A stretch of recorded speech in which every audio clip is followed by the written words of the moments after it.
All right, everyone. Good morning, good afternoon, or good evening. Whatever time it is, wherever in this world it is that you are.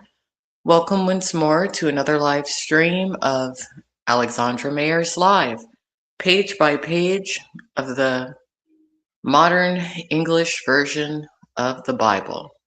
My reading and commentary of the modern English version of the Bible. So, today so far is a good day. Welcome to the weekend, everyone.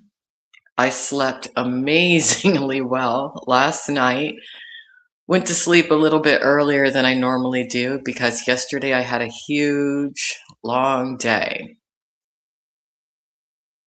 Really, I was awake for over 24 hours because the day before yesterday, I stayed up really, really late because I wanted to do a live video commentary for one of my projects when it comes to a young woman that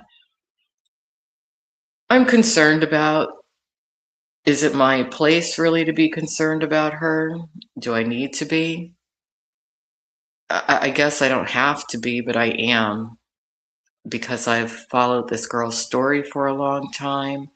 A lot of her story really reminds me of my own life when I was younger.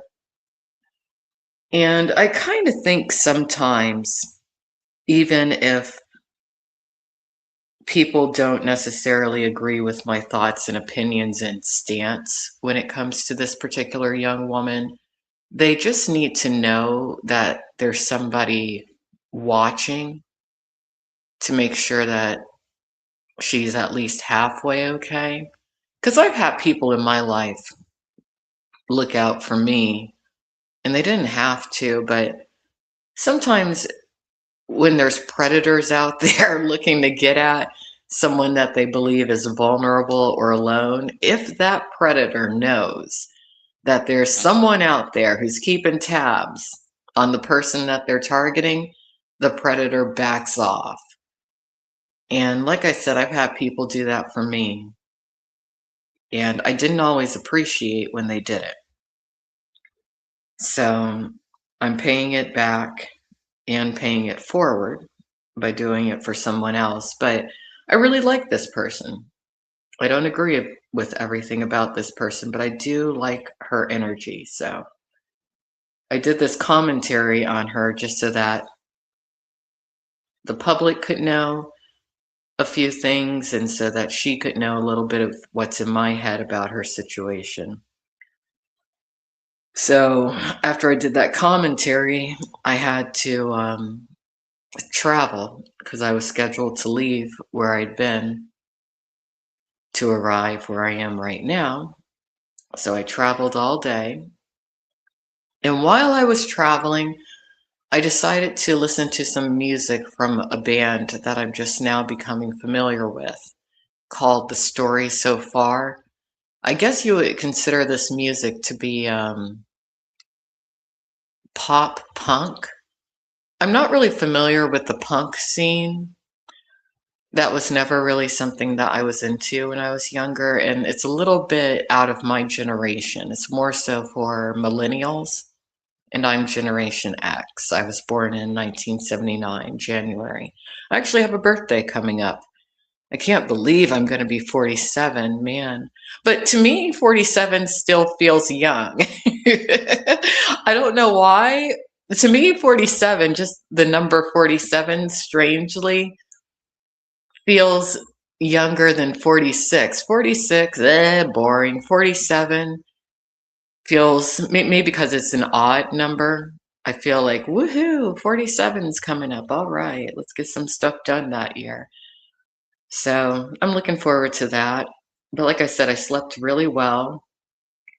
I really like my surroundings right now a lot. Um, I'm realizing what kind of decor really vibes with me at this point in my life.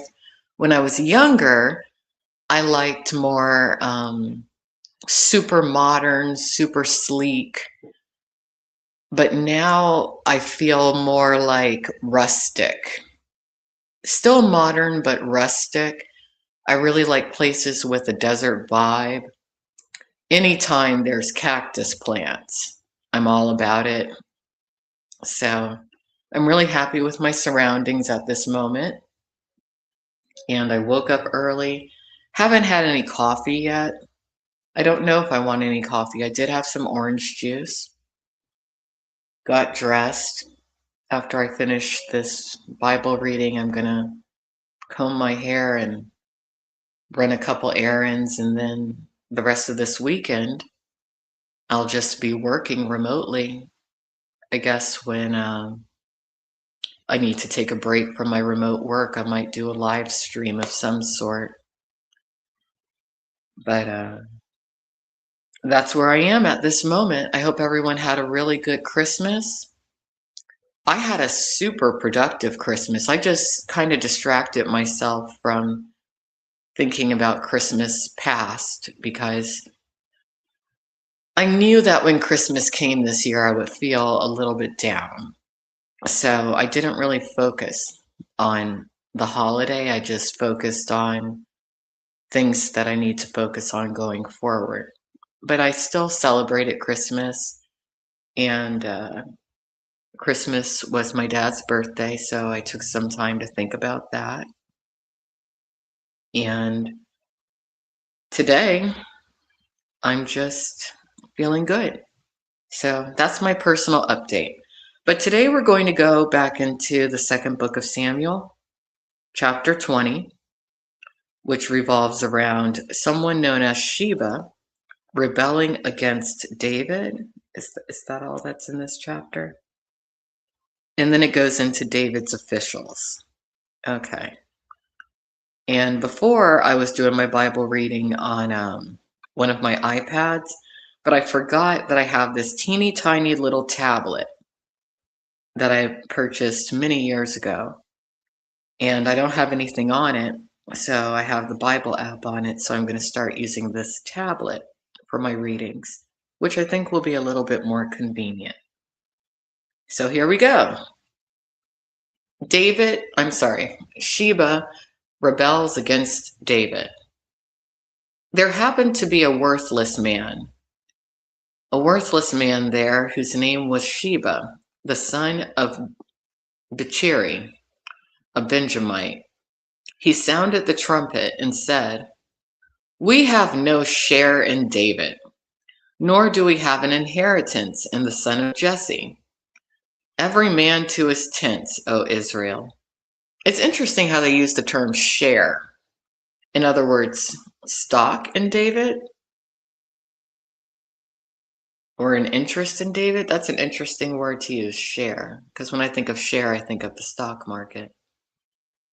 So every man of Israel withdrew from following David and followed after Sheba, the son of Bichri.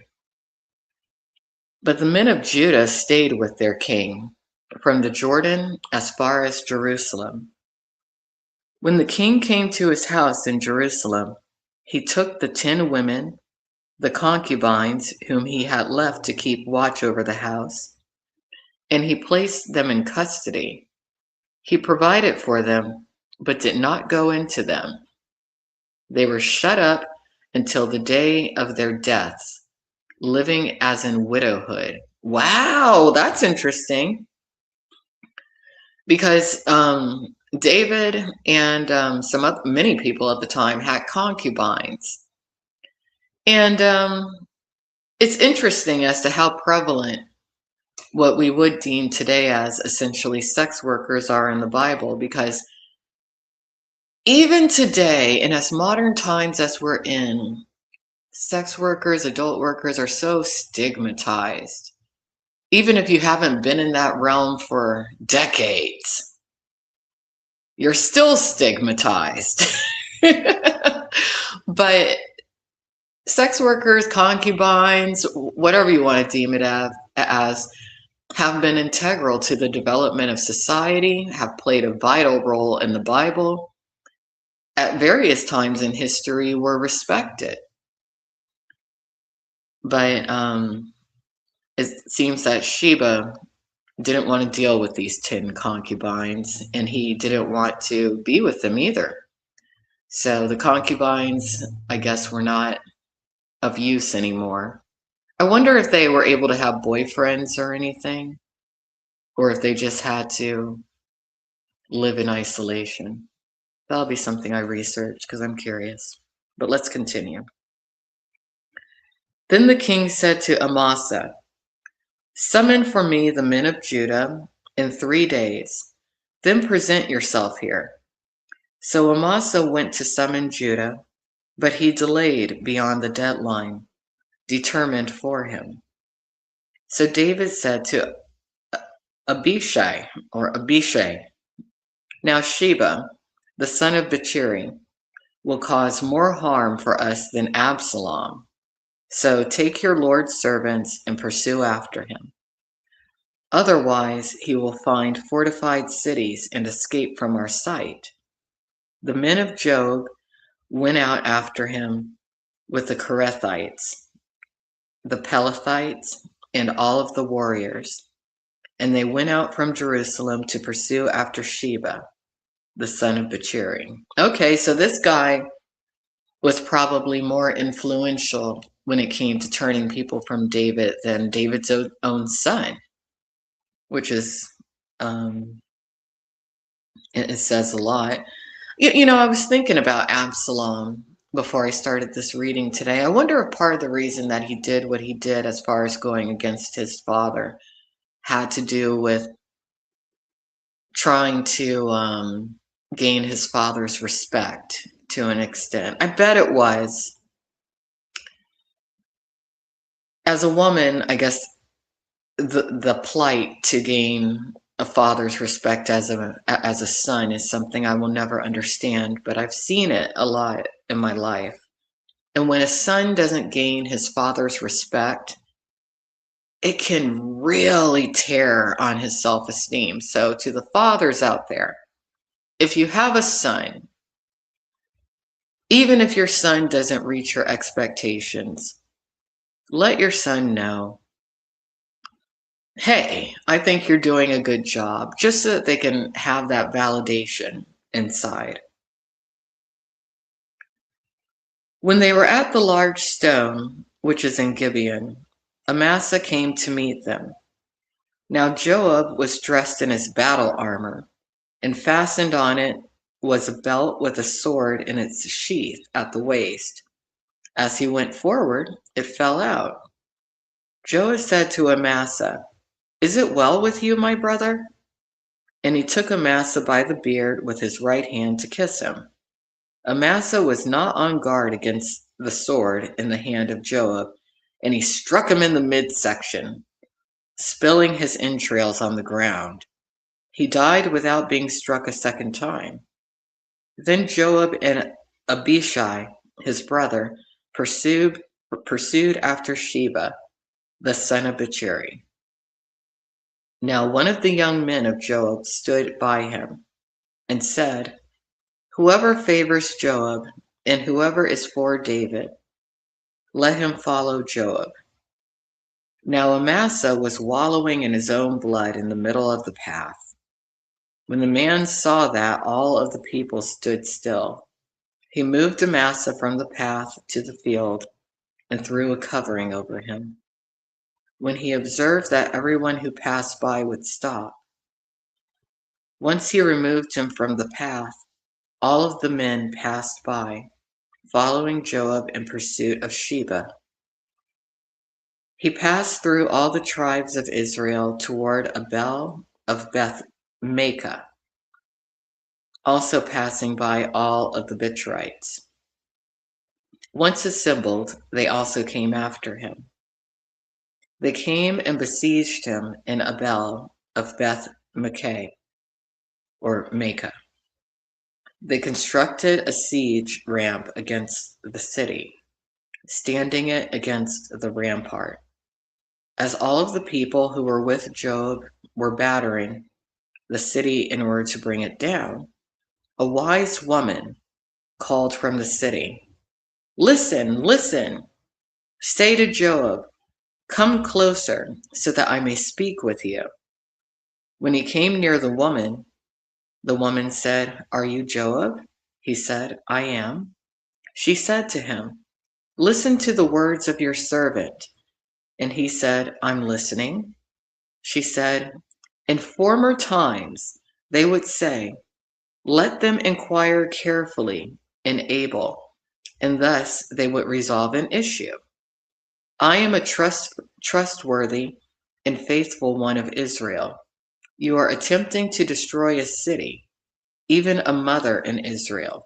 Why do you swallow up the inheritance of the Lord? Job responded, far be it from me to swallow up or destroy. That is not true. But a man from the hill country of Ephraim, Sheba, the son of Bichri by name, has lifted his hand against King David. Only deliver him, and I will depart from the city. All right, so he told this woman, look, I'm just looking for this guy. Could you hand him over, and I'll leave everyone else alone and stop causing a ruckus? And it's interesting that they sent a woman to talk to him because it might have been her idea, but they probably figured, okay, he might feel threatened if we send a guy. Let's send this woman. Maybe he'll be nice to her. So she was courageous. But a lot of women in the Bible are very courageous. And the woman said to Joab, behold, his head will be thrown to you over the wall. Woo! They're going to decapitate. I shouldn't laugh at that, but the Old Testament, it can be gruesome. Oh, it can be gruesome. The woman with her wisdom came to all the people in the city, and they cut off the head of Sheba, the son of Bichri. And I want to say how this is spelled, Bichri. Bichri. Sounds like bitchy. It really does, doesn't it? Maybe that's where we get that term nowadays. I mean, the term bitch really refers to a female canine, but still just the way that this is spelled. When they threw it to Joab, he blew the city horn, and they dispersed from the city, each going to his own tent. Joab returned to Jerusalem to the king. All right, so that's the end of that section. And good morning. Thank you for coming in here. I hope you have a good weekend and a good day. I hope you had a good holiday, G6.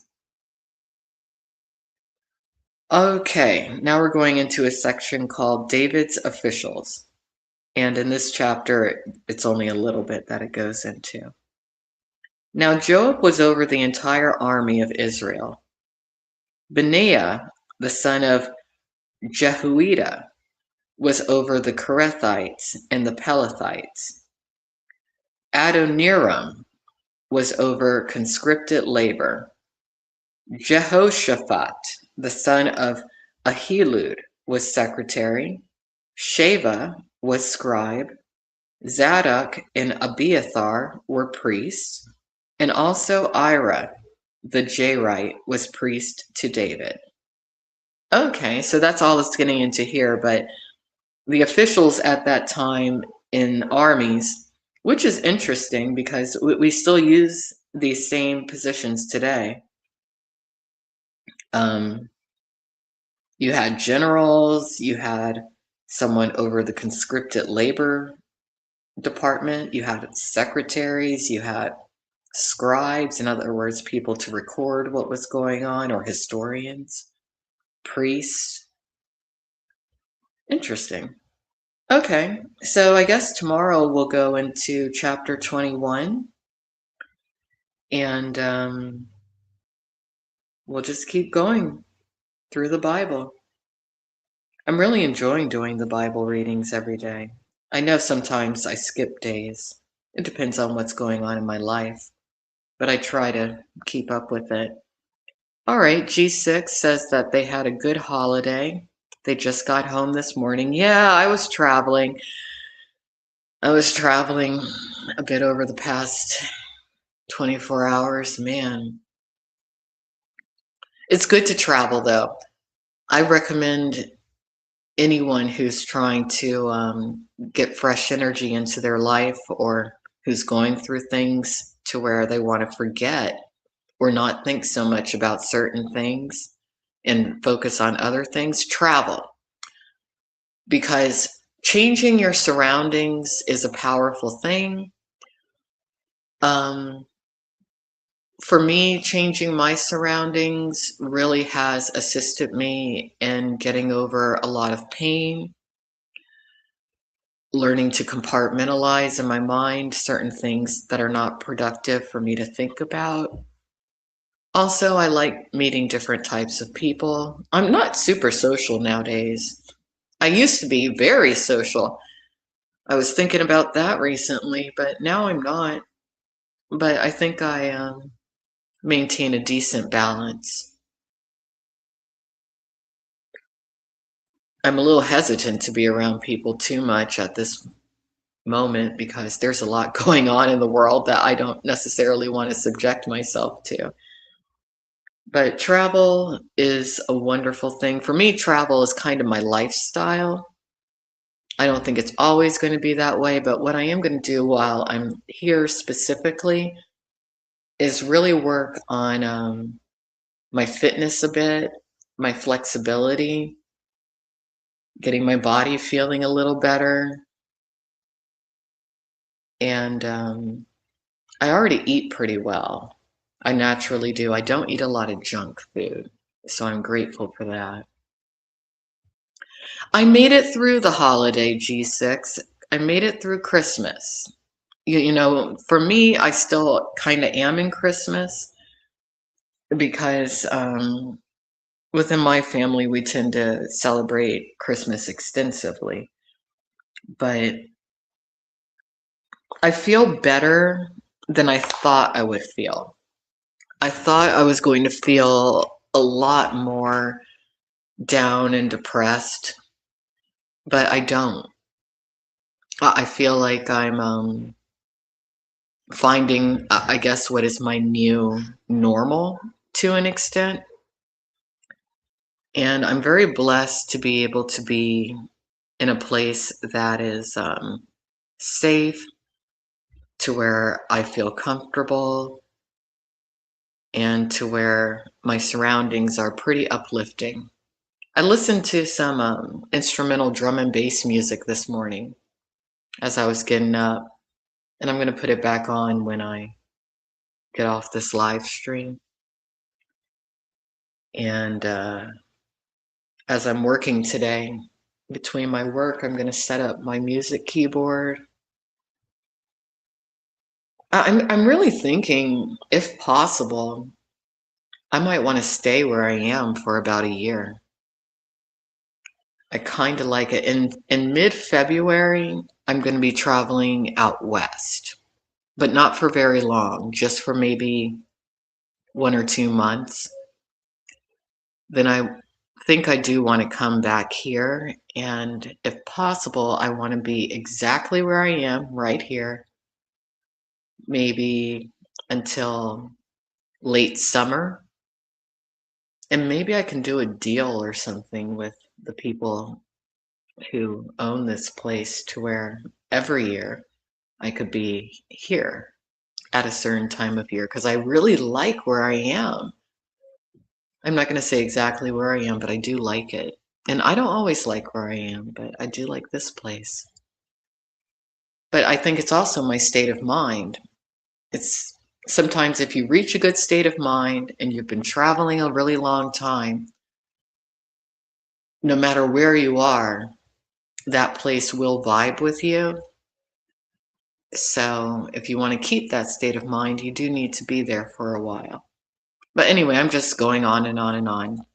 Thanks for coming in here and chatting with me this morning, G6. I appreciate it very much. So everyone take care, have a great day, and I will be around. Bye-bye.